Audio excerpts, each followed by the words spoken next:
कुछ दोस्त बैठते हैं, उनकी कहानी सुनते हैं। अस्सलाम वालेकुम सैयद नूर नबी शाह, कैसे हैं? सर वालेकुम अस्सलाम।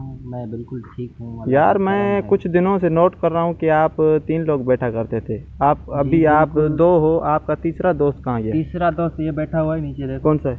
ये सामने। ये तो नहीं था, कोई और बैठता था। नहीं, उसकी जगह पे इसको रखा है अभी। अच्छा, हाँ। ये वाला। अच्छा, जी, मैं इसको इसीलिए रखा है कि उसकी जगह पे इसको क्यों रखा है?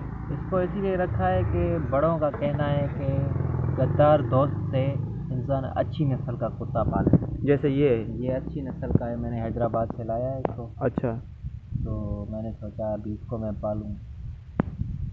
सबसे बेहतर दोस्त तो मेरा ये एहसान अली साहब है, अच्छा। जामोद साहब है। अच्छा, आप तीसरे दोस्त के बारे में क्या कहेंगे एहसान भाई? हम कुछ नहीं कर। नहीं कहते कुछ? अच्छा नूर नबी, आप बताएं। तो ये तीसरा दोस्त आप लोगों का उसकी जगह पे इसको रखा है, हाँ? अच्छी नस्ल का कुत्ता है। मैंने ये इसीलिए रखा है कि दोस्ती करो जिससे भी, उसे आजमाओ ज़रूर। सही बात है। आजमाओगे नहीं तो पता नहीं चलेगा कि दोस्त अच्छा है या नहीं है। अच्छा, वो दोस्त आपको क्यों छोड़ के चला गया बस तीस? वो ज़माने की बातें हैं, मैं कुछ नहीं कह सकता। अच्छा। हाँ, समझने वाले समझ जाएंगे। सही बात है। यार जैसे कि सुनी आप लोगों ने इन 3 दोस्तों की कहानी,